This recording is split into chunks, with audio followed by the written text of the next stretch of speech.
We started hearing laughter on the baby monitor around 2 a.m. soft, high-pitched giggles followed by bursts of static. But when we checked on Lily, she was always sound asleep, and the room was ice cold. My wife, Kara, and I had our daughter Lily in February. She was a quiet baby, the kind that rarely cried, and we considered ourselves lucky until the baby monitor started acting strange. It began with little things. Faint static, even when the house was silent. Sometimes it picked up Lily breathing, and then, something else. Whispering. The kind of barely audible murmuring that makes you turn the volume up, only for it to cut out the second you do. One night, around 2:13 a.m., we were half asleep when we heard it clear as day. Laughter. Not Kara's, not mine. Not Lily's. High-pitched, like a child's giggle followed by a burst of sharp static, then silence. We rushed into Lily's room. She was fast asleep in her crib, blanket and touched. Her stuffed bear still tucked under her arm, but the room felt off cold. Like the window had been open, only it wasn't. We checked everything. Locked tight. Kara laughed. It off. Probably interference. Baby monitors pick up all kinds of weird stuff. Right, I agreed. But I moved the monitor anyway, positioned the camera higher, facing down into the crib, just to be safe. The next few nights were quiet. Then we saw it. It was just after 2 a.m. Kara had gone to bed early, and I was on the couch, mindlessly scrolling when the monitor crackled again. I looked at the screen. Lily was sleeping, but in the upper left corner of the feed, just barely visible, I saw the red dots. I leaned closer. They blinked, red, reflective, like eyes catching light. But there was no light in the room, just infrared from the monitor itself. The eyes were above the crib, hovering for a moment, then gone, replaced by static. I bolted to the nursery. Kara met me there. Nothing. Lily slept peacefully. No signs of anyone. The closet was shut. No creaks. No scurrying. Just that same bitter cold in the air, like someone had opened a freezer. I swear I saw something, I told her. But there was nothing to find. Over the next few nights, it escalated. The laughter returned, sometimes followed by faint tapping sounds. We caught whispers on recordings, words we couldn't make out, but always the same rhythm, like someone repeating a nursery rhyme under their breath. And those eyes, they kept showing up. Each time a little closer to the crib, always at 2:13. We tried replacing the monitor. New brand, new model, same result. We brought in an electrician. He found nothing wrong with the wiring. We even asked our pediatrician if Lily might be making the sounds in her sleep some strange phase. She said no. Said Lily was one of the quietest infants she'd ever seen. One night, I decided to stay up and watch the monitor the whole time. At 2:11 a.m., everything looked normal. Lily sleeping. No noise. Just the soft hum of the monitor's feed. At 2:13, the static kicked in. The screen flickered once. And then, something moved into frame. It wasn't a shadow. Not a trick of light. It was a shape. Tall. Then. And naturally so. It leaned into the crib from just out of view. I couldn't see a face, only the glint of those red eyes. It didn't touch her. Just watched, hovered. And then, slowly, it turned toward the camera. As if it knew I was watching, I ran. Practically ripped the door off the hinges. The room was empty. Cold again. Lily cried for the first time in weeks. We took her to my parents' place the next morning. Kara didn't argue. She hadn't slept in days. We haven't gone back, not yet. But the monitor, it still turns on by itself, even when unplugged. And every night at 2:13, the static returns. And sometimes, if I listen closely, I still hear Lily's giggle.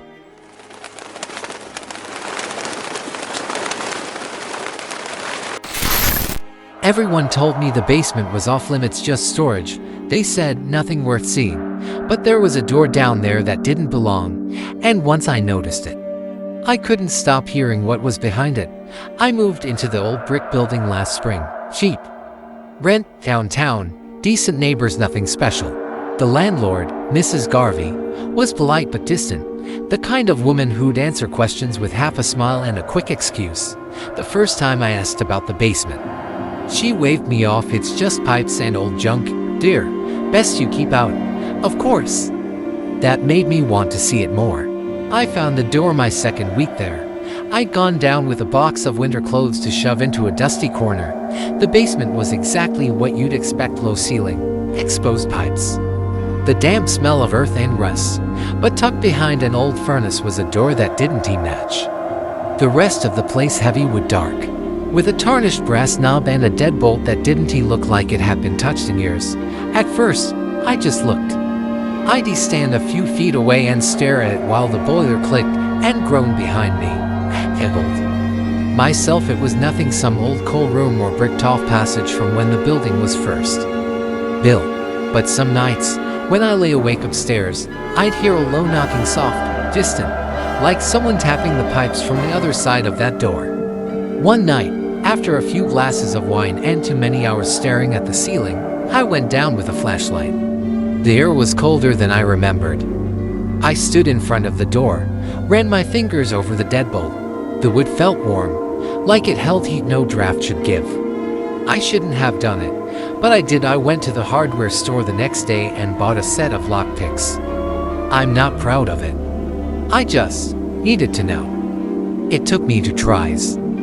The old bolt finally clicked open with a sound that echoed through the basement louder than it should have.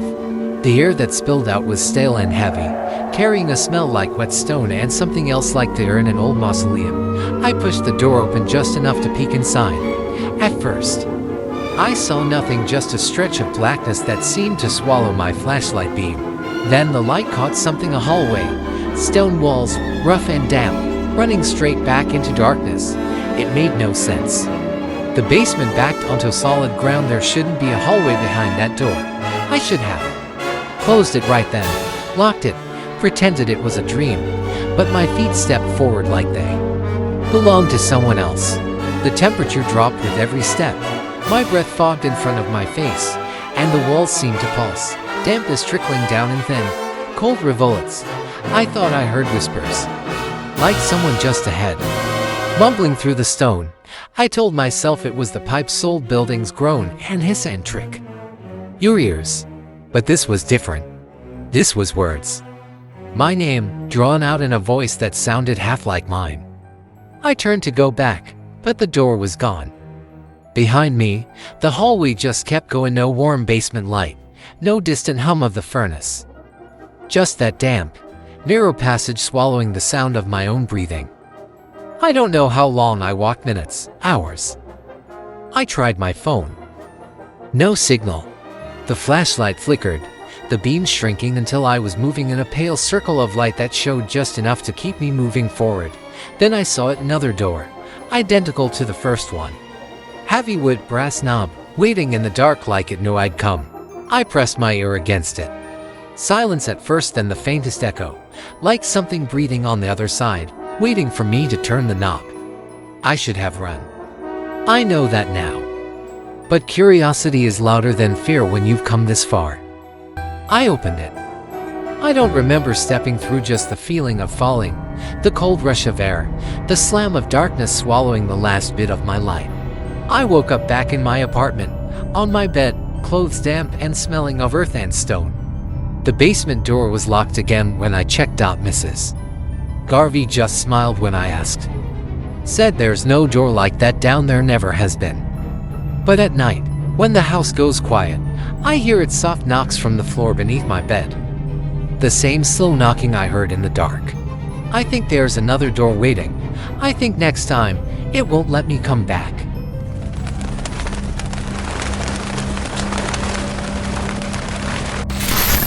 My friend called me screaming for help from our old family cabin. The problem is, it burned down 20 years ago. And no one was supposed to know where it once stood, let alone the landline number that had long been disconnected. It was 2:46 a.m. when my phone rang. The name that flashed across the screen was Eli, my best friend since childhood. We hadn't spoken in a few months, not since he moved out west, so seeing his name at that hour made my stomach tighten.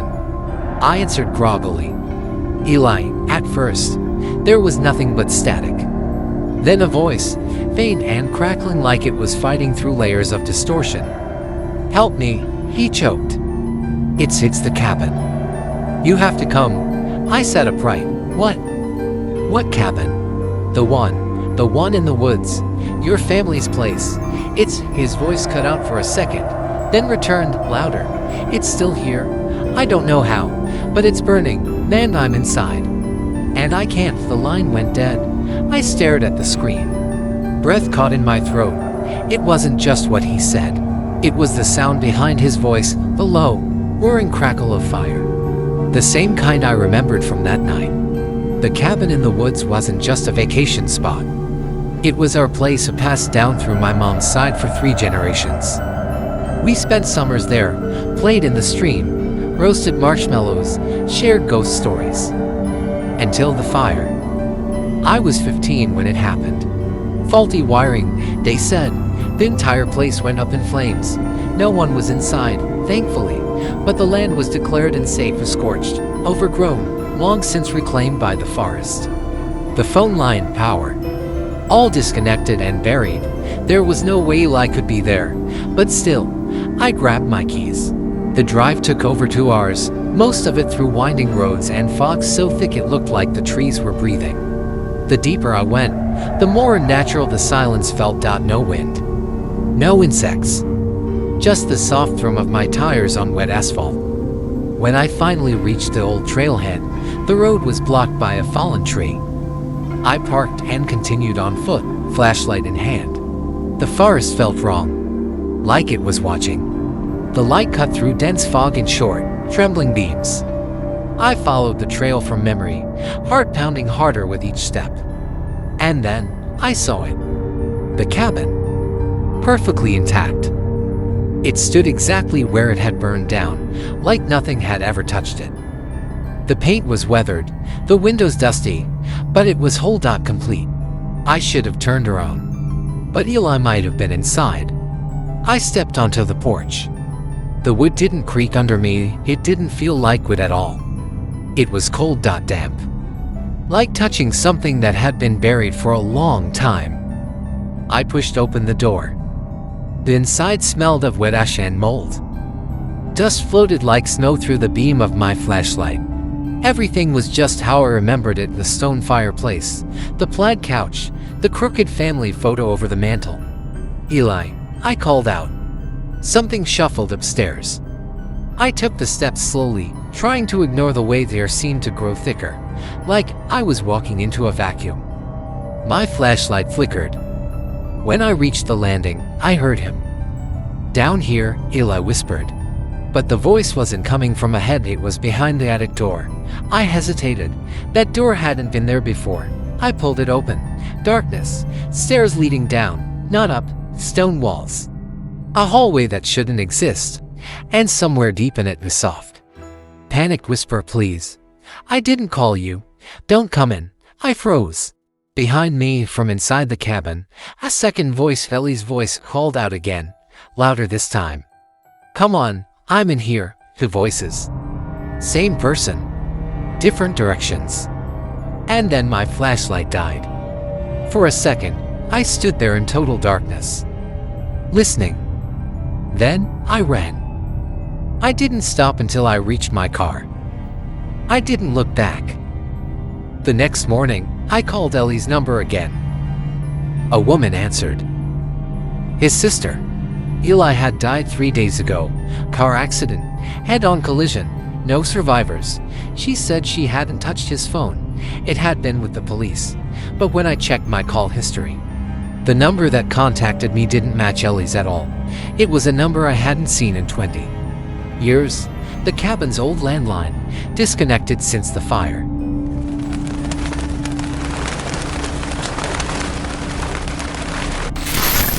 We found his camera deep in the woods. The last photo is a blurry shot of him running, with something massive right behind him. But what really unsettled us was the timestamp. It was taken 12 hours after we found his body. My brother Nate went missing during a solo hike in the Windermere Forest last October. He was experienced, careful, not the kind to take dumb risks. When he didn't check in after 2 days, I knew something was wrong. The park rangers organized a search party. I insisted on joining. I couldn't just sit around waiting for news. Windermere's dense tall evergreens crowd the sky, blotting out the sun, and even in daylight, it feels like dusk. The deeper you go, the quieter everything gets, like the forest's holding its breath. 3 days into the search, we found his pack torn open near a stream. No blood. Just shredded straps, scattered supplies, and a camera still intact, buried under damp leaves like someone had tried to hide it. The rangers marked the spot, and we kept going. We found Nate the next morning. He was curled against the base of a tree, face pale, eyes wide open. No wounds, no signs of struggle, but his expression, God, it was like he'd seen something that broke him, something that didn't belong in this world. I took the camera home. The rangers said they'd get around to analyzing it, but I couldn't wait. That night, I plugged in the SD card. The photos started normal. Shots of the trail, the sunrise through the trees, close-ups of mushrooms and moss. He always loved that kind of stuff. Then, the last 5 pictures. The first was off, taken at night. Nate's hand was visible in the flash, pointing toward a tree. Something was behind it, blurry tall. Could have been a trick of the light, but it made my skin crawl. Second photo, same angle, but closer. Still blurry. The shape now had a faint outline. Long limbs. No face. Third, total darkness. The flash didn't go off. Just the faint smear of movement. Like he was running. Fourth, Nate's face in the corner, eyes wide in panic, mouth open mid-scream. Behind him, something massive. Shadowy. Looming in the background. No clear features, but you could feel it. And then the fifth. The one that still keeps me up. It's a shot of the forest floor, slightly tilted, like the camera had been dropped. But in the frame in the background was a silhouette. Not quite human. Not quite animal. Too tall. Too wrong. Almost as if the trees bent her on it.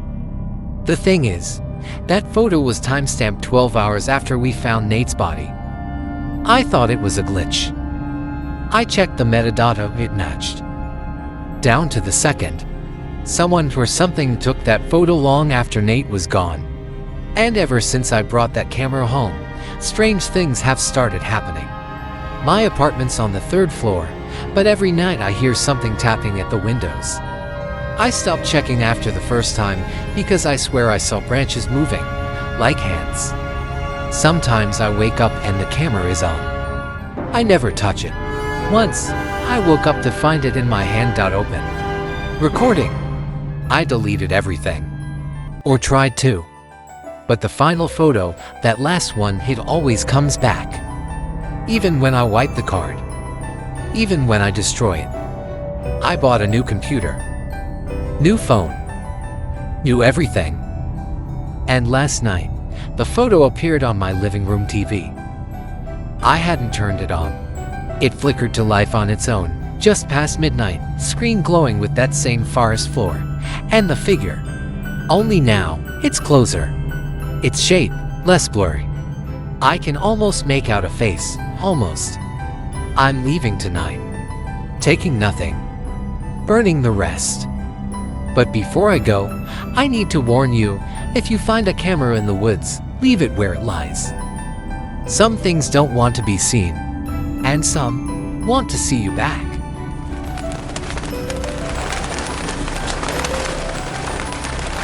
A week after my sister's funeral, I got a voicemail from her number. The static sounded like her whispering my name from somewhere very, very dark. It came on a Monday morning. I was already running late for work, half-dressed and searching for my car keys, when I noticed the missed call Emily to voicemail. My chest tightened. I hadn't changed her contact yet. Couldn't bring myself to delete it. I tapped the message, expecting it to be a glitch. Some delayed spam or recycled number. But the second I hit play, I froze. There was no speaking at first, just crackling like an old tape being chewed up in a VCR. Then, barely audible, I heard it dot my name, drawn out like a breath, Natty. It was her voice dot breathy dot weak. But it was Emily. No doubt in my mind. The message cut off with a soft click like someone hanging up on an old rotary phone. I didn't go to work that day. I sat on the couch staring at my phone, replaying the voicemail until I memorized every twitch in her tone, every static pop, every syllable. Emily died in a car crash 1 week earlier. I held her hand at the hospital. I watched the monitor flatline. There was no way this was real. I went to the phone store that afternoon. Told them I got a call from a disconnected number. They looked it up. Emily's phone was still deactivated. The account had been closed. The SIM was destroyed by the police when they returned her belongings. It's probably spoofing, the clerk said. Scammers can fake numbers, but scammers don't whisper your name through tears. Not like that. The next voicemail came 3 days later. This time, it was at night. 3:09 a.m. I woke up to my phone buzzing on the nightstand. One new voicemail from Emily. I didn't answer it. I couldn't. My hands were shaking too badly when I finally played the message. The voice was clearer and colder. "Where did you go?" she whispered. "It's so dark here." The sound that followed didn't make sense. Not static, more like a scraping. Like fingernails dragging slowly down drywall. Then the call ended. I kept telling myself I was grieving. That I was cracking under the weight of it. That I just wanted to hear her again so badly. I was imagining it. But then something changed. The next message wasn't a voicemail. It was a recording, sent as an audio file from an unknown number. No contact. Just coordinates and a timestamp. I opened it in my kitchen, early morning sunlight pouring through the windows. Birds chirping. Safe. The moment I pressed play, the light felt colder. At first, I heard what sounded like water dripping in a cave. Then faint breathing. Then, her voice. But she wasn't whispering anymore. She was crying. "Why won't you answer me?" she sobbed. "You promised. You said you'd be there." I didn't know what she meant. But the guilt hit hard. Because when we were little, we used to sneak into the woods behind our house and play hide in the dark. It was her favorite game. I'd get scared and leave. She'd always stay longer than me. The last time we played, she said, "Don't leave me. Promise." I broke that promise. I tried blocking the number, deleting the voicemails, resetting my phone. Nothing worked. The calls kept coming, always at night. The voicemails grew more distorted. Sometimes all I could hear was her crying. Other times, I'd hear her whisper something I couldn't understand. Then repeat it louder, angrier. "Let me out. It's so cold. You said you'd come back." I started seeing things too. Shadows in corners that didn't belong. My bedroom door creaking open at night, even though I'd locked it. Once, I found a single footprint, bare and muddy, on my hallway floor. But I live alone. Last night, I got the final message. Or maybe it wasn't final. Maybe it was the beginning. There was no voice this time. Just silence. Then, a faint, dragging sound. After 20 seconds, something new. A voice, my voice, a recording of me, from some forgotten conversation, saying, "I'll always be here for you." And then, a whisper layered beneath it. One I hadn't heard before. "You are now." This morning, I woke up to find my bedroom window wide open. On the windowsill was Emily's necklace, the one she was buried with.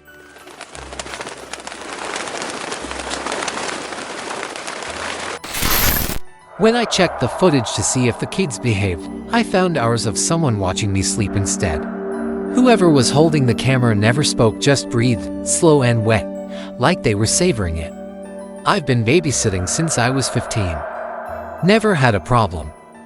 I've dealt with tantrums, creepy basements, even a bat once, but nothing like what happened at the Daniels house. They were new in town. The mom, Kristen, found me on a neighborhood Facebook group. She messaged me saying they needed someone to watch their two kids, Ellie, age 6, and Max, 4, for a Saturday night out. I said yes. They paid well, and the house was in a nice neighborhood. When I arrived, Kristen gave me the usual rundown: bedtimes, snacks, emergency numbers, and casually mentioned that there were a few nanny cams in the house just for peace of mind. She pointed one out, a small white cube tucked between books on a shelf, its little blue light barely visible. "We like to check on the kids remotely," she said with a smile. "Don't worry, nothing invasive." It was a normal night at first. We played board games, watched a movie, then I put the kids to bed around 9. They were sweet and didn't fuss. Afterward, I made some tea and curled up on the couch. I must have dozed off watching something, because the next thing I remember was waking up around 12:30 to the sound of the garage door opening. Kristen and her husband were home. She paid me in cash, thanked me, and I left. Simple. But the next afternoon, I got a text from Kristen. "Hey, just reviewed some of the footage to see how the kids did. Can I ask, did anything weird happen last night?" I replied no. Everything was fine. She didn't text back. Later that evening, curiosity got the better of me. I opened my laptop and checked the Dropbox link she'd sent when she hired me, where the live camera feed could be accessed. I knew it was password protected, but I'd saved the login just in case she ever asked me to review something. When I signed in, I found several saved recordings. Most were an eventful me helping Ellie brush her teeth, Max running around the kitchen. But then I saw a file labeled living room _12_3 AM. It was over 2 hours long. I clicked it. At first, it was just me, asleep on the couch, faint light from the TV flickering across my face. Then, at 12:16, the frame jolted like the camera had been moved. Except, it wasn't the mounted nanny cam anymore. It was handheld. The image swayed gently as it crept closer to the couch. The sound was faint, but I could hear it: slow, raspy breathing. The person holding the camera didn't speak, didn't move quickly. They just watched me. They moved around me, pausing over my face, then lowering toward my chest, my hands, like they were cataloging me. At one point, they reached out and gently brushed a hair from my forehead. I didn't stir. I had no idea. The footage went on. At 12:39, the screen went black, then came back, this time showing me again, but from a different angle. The bedroom hallway. They were filming from the hallway. I was standing in the bathroom at the end of it, brushing my teeth. My blood went cold. I never went into the bathroom after putting the kids to bed. I was sure of it. Then I realized the girl in the video wasn't me. Same hoodie, same hair, but she was off. Her movements were jerky. She smiled too wide, and she was staring directly into the mirror, not at her reflection but at the camera behind her, like she knew it was there. I closed the laptop. Hands shaking, I texted Kristen again. "Who else has access to your camera system?" No reply. An hour later, I got another message, but not from Kristen. From a random number. No name. Just one sentence: "You looked peaceful last night." That was 2 weeks ago. I haven't babysat since. I haven't even been sleeping at home. I stay with my sister now, but even here, I wake up some nights and feel it, that gaze. Like someone's still watching. And sometimes I swear, when I pass a mirror, I see her, the girl from the hallway, wearing my hoodie, smiling too wide, waiting.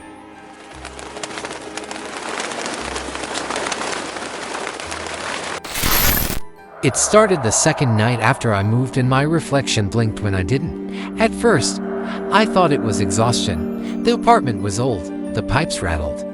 The floors creaked like they were whispering secrets through the night. I'd stand at the bathroom sink brushing my teeth and swear my reflection as I shifted just a heartbeat behind mine, a half-second delay that made my stomach twist. One morning, I caught her smiling when I wasn't. I leaned closer to the tarnished mirror above the cracked porcelain sink. My breath made a halo on the glass. I stared into my own eyes, wide, brown, rimmed red from too little sleep. The face staring back looked like mine, but the eyes were hungry. I stepped back so fast I knocked over the soap dish. After that, I avoided mirrors. But it's impossible to live without catching a glimpse hallway closet, the dark window at night. My phone's black screen. Every time I'd see her watching, head tilted just so, mouth curling into that tiny grin that didn't match the dull terror pounding through my chest. A week in, I taped a sheet over the bathroom mirror. I covered every reflective surface I could, but reflections have a way of finding you. That night, as I lay in bed, the streetlight cast my shadow across the floor. I watched it stretch and bend, and then I saw hers. My reflection's shape on the far wall, moving when I didn't. I turned on every light, heart slamming so hard I thought I'd faint. My apartment felt colder than before, the air heavy and wet like a basement after rain. I could hear the drip of the leaky faucet in the kitchen, each drop echoing louder than my own breath. I don't know why I did it. Curiosity, defiance, maybe desperation. I ripped the sheet off the bathroom mirror and stared. She stared back, perfectly still. I raised my hand. She raised hers, slower than me, like she was mocking my fear. I touched the glass gold slick, humming faintly beneath my fingertips. When I pulled back, my reflection didn't. It stayed there, palm pressed to the other side. I couldn't move. It tilted its head, just slightly, studying me like a predator. Then its lips parted, mouthing something I couldn't hear. I leaned closer.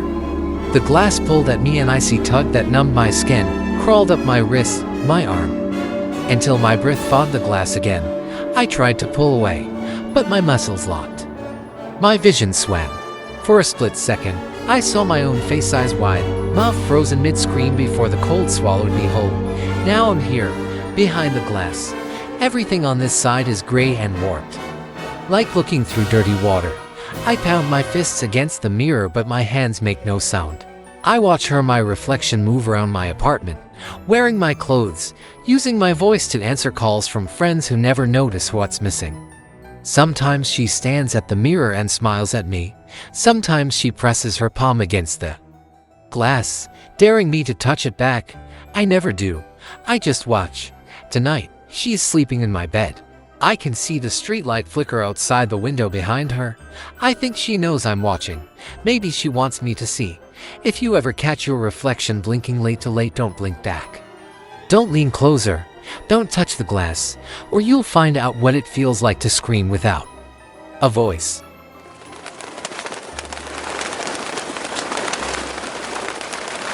We thought it was a scarecrow until it moved, and when we ran, it whispered our names through the rustling stalks. But there was no wind. It was supposed to be a dare. Just me, Jonah, and Ray. 3 bored high schoolers killing time before senior year started. The old Wilson farm had been abandoned since that fire a decade ago. Half the barn still stood, charred black like a carcass, and the cornfield was overgrown, thick and towering. People said it was haunted, but around here, everything old was haunted. The plan was simple: head into the field at dusk, walk to the middle, touch the old scarecrow everyone swore was still standing, then come back. Easy. We parked by the road and climbed through the broken fence. The air smelled like dirt and mildew, the kind that sticks in your nose. Crickets chirped lazily at first, but the deeper we went into the rows, the quieter it got. The stalks were tall, maybe 8-9 feet, and they formed walls on either side of us. It was claustrophobic. Hot. I kept brushing spider webs off my face. Ray was the first to stop. "There it is," she whispered. It stood maybe 30 feet ahead, slumped on a wooden post in the clearing at the heart of the field. A ragged flannel shirt, stained jeans, burlap sack over the head. Straw poked from the wrists like yellow bones. "Looks like it's been here forever," Jonah said. "Creepy, but not haunted." He stepped closer, crunching dry husks underfoot. I followed. We got within 10 feet when Ray said, "Wait, is it breathing?" I stopped, held my breath. "Listen." "Nothing," Jonah laughed. "It's a scarecrow, Ray." But I noticed it too. The rise and fall of the chest. Slow and shallow, I was about to say something when the head twitched, just a fraction of an inch, like it had heard us. Then the sack tilted slightly, and we saw the eyes too dark, wet holes in the burlap, blinking. Jonah backed up. That's not a scarecrow. The thing straightened. It didn't climb down from the post. It slid off, like it wasn't bound by the weight of a human body. And then, it smiled. You could see it under the mask, the shape of a grin pressing against the cloth. We ran. I don't remember screaming, but my throat burned like I had. The corn ripped at my arms, my legs. Stalks slapped my face. I could hear Ray behind me, gasping, sobbing. And over all of it, something else. Emma, the voice was soft. Not threatening, but familiar. Like how my dad used to say my name when I was little and half asleep. Then, Jonah Rye. It came from everywhere. Left, right, behind. The stalks wrestled like something massive was gliding through them without touching the ground. We burst out of the rows and collapsed on the gravel shoulder. Gasping for air, Jonah threw up. They was shaking so hard she couldn't stand. We looked back. The field was still. Nothing moved. Nothing followed. We swore never to talk about it. Told people we chickened out. But I know we all heard it. That night, I couldn't sleep. My room felt too quiet. I closed the window. Drew the blinds. But at 2:03 a.m., I heard it again. A soft rustle. Then, Emma, I froze. The sound was coming from my closet. I didn't open it. I sat in bed until morning, barely breathing. The next day, Ray stopped answering texts. Jonah said she wasn't at home. Her parents thought she'd run away. They found her bike by the edge of the Wilson cornfield. No footprints, no notes. Just the whispering wind in the stalks. No one's seen her since. Jonah left town a week later. I stayed. I wish I hadn't. Because every night, I hear it again, and just after 2 a.m. The stalks rustling. My name, whispered in that warm, almost loving voice. And this morning, I found straw in my bedroom. There's no wind. My window's still locked, but I know it's coming, and it remembers my name.